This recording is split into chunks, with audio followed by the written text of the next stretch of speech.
Hello everyone, আমি Ruby. আপনারা দেখছেন আরবি রুবির ব্লগ।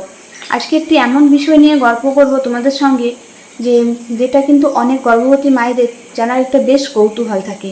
অনেক মায়েরাই কিন্তু জানতে চায় যে আপনার গর্ভের সন্তান ছেলে নাকি মেয়ে। চলুন আজকে জেনে নিই তিনটি বিষয়ের মাধ্যমে যে আপনার গর্ভের সন্তান ছেলে নাকি মেয়ে।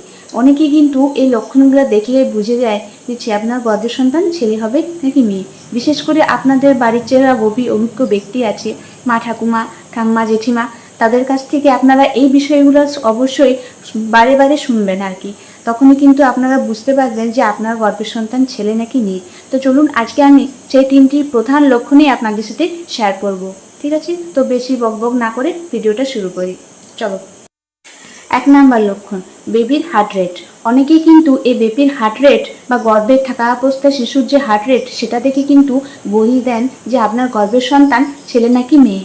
তো কিভাবে জানবেন? অনেকেই বলে থাকে কিন্তু যে বেবির হার্ট রেট বা ফেটাল হার্ট রেট যদি 140-এর কম থাকে তাহলে কিন্তু ছেলে সন্তান হয়। আবার যদি বেবির হার্ট রেট বা হৃদস্পন্দনের গতি যদি 140-এর বেশি থাকে তাহলে কিন্তু মেয়ে সন্তান হওয়ার সম্ভাবনা আছে। আবারও একটা কথা বলে রাখি, এটা কিন্তু একেবারে একুরেট নয়, এটা সম্ভাব্য একটা বিষয় মাত্র।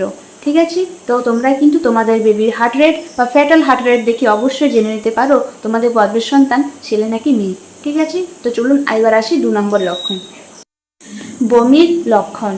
অনেকের ক্ষেত্রে দেখা যায় প্রেগনেন্সির সময় অনেক বেশি বমি হয়, আবার অনেকের ক্ষেত্রে কিন্তু কম বমি হয়।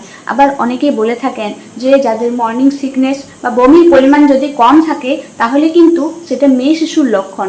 আবার যদি বমির পরিমাণ কম হয় বা মর্নিং সিকনেস একেবারে না থাকে তাহলে কিন্তু ছেলে সন্তান হওয়ার সম্ভাবনা রয়েছে। আবারও কিন্তু একটা কথা বলে রাখি যে বিভিন্ন শরীরের প্রতিক্রিয়া কিন্তু বিভিন্ন ধরনের হয়। ঠিক আছে, তো চলুন এরপর আসি 3 নাম্বার লক্ষণ,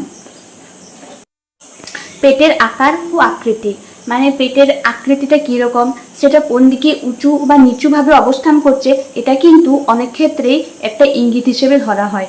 অনেকের ক্ষেত্রে দেখা যায় যে বেবির সন্তানের যে পেটটা নিচ দিকে ঝুলানো থাকে, সেক্ষেত্রে কিন্তু ছেলে সন্তান হওয়ার একটা ইঙ্গিত বহন করে। আবার অনেকের ক্ষেত্রে দেখা যায় পেটটা একটু ছড়ানো হয়, একটু চওড়া হয়, গোল আকৃতির হয় আর কি, তাদের ক্ষেত্রে কিন্তু মেয়ে শিশুর লক্ষণ দেখা দেয়। আবারও কিন্তু একটা কথা বলি, এগুলো কিন্তু একটা অনুমান মাত্র। ঠিক আছে, তো বিভিন্ন শরীরের ক্ষেত্রে বিভিন্ন প্রতিক্রিয়া হতে পারে। তো বন্ধুরা, আমি যে 3টি প্রধান লক্ষণ আপনাদের সাথে শেয়ার করলাম এগুলো কিন্তু একমাত্র প্রাচীন কাল থেকেই কিন্তু প্রচলিত হয়ে আসছে। মা ঠাকুমাদের কাছ থেকে আমরা কিন্তু জেনে আসছি, সেগুলোই আমি তোমার সাথে শেয়ার করলাম।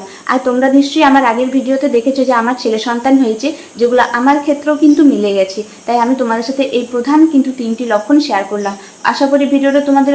তো আরেকটা কথা বলি বন্ধুরা, এটা কিন্তু গর্ভের শিশু যে ছেলে নাকি মেয়ে এটা কিন্তু কোনো বৈজ্ঞানিক সম্বন্ধ ধারণা নয়। এগুলো আমি যতগুলো বললাম প্রত্যেকটাই কিন্তু অনুমান মাত্র। আর যদি সত্যিভাবেই জানার বিষয় একমাত্র হচ্ছে যে আল্ট্রাসোনোগ্রাফি, সেটার থেকে কিন্তু তোমরা জানতে পারো গর্ভের সন্তান ছেলে নাকি মেয়ে, কিন্তু সেটাও কিন্তু আইনত অদণ্ডনীয় অপরাধ। সেক্ষেত্রে বলবো আপনাদের কিন্তু শিশুর জন্ম হওয়ার পর্যন্ত অপেক্ষা করাই শ্রেয়। আরেকটা কথা অবশ্যই না বললেই হয়, প্রত্যেক সন্তানই ছেলে কিংবা মেয়ে ভগবানের আশীর্বাদ, এক অপূর্ব অনুভূতি। সেটা সে ছেলেই হোক বা মেয়ে হোক, সেটা কিন্তু বড় ম্যাটার নয়। ঠিক আছে, যে শিশু বা সন্তান আসুক সে ভালো আসুক, সুস্থ আসুক। ঠিক আছে, মা বাচ্চা যেন সবাই ভাবে সমান সুস্থ থাকুক আর কি, এটি ভগবানের কাছে প্রার্থনা। তো একটা কৌতূহলবশত আমি এই ভিডিওটা তোমাদের সাথে শেয়ার করলাম। আশা করি তোমাদের ভিডিওটা ভালো লাগলে অবশ্যই চ্যানেলটিকে সাবস্ক্রাইব করো। আর এই বিষয়ে যদি তোমাদের কোনো মতামত জানার থাকে, আগ্রহ থাকে, তাহলে অবশ্যই কমেন্ট করো। আমি এই বিষয় নিয়ে আরও ভিডিও দেবো তোমাদের সাথে। ঠিক আছে, আর তোমরা কিন্তু আমার আগের যে ভিডিওগুলো আছে সেগুলো কিন্তু অনেক ইনফরমেটিভ ভিডিও আছে। তোমরা যদি জানতে চাও অবশ্যই কিন্তু পিছনের দিকে ভিডিওগুলো একটু চেক আউট করে নিও। ঠিক আছে।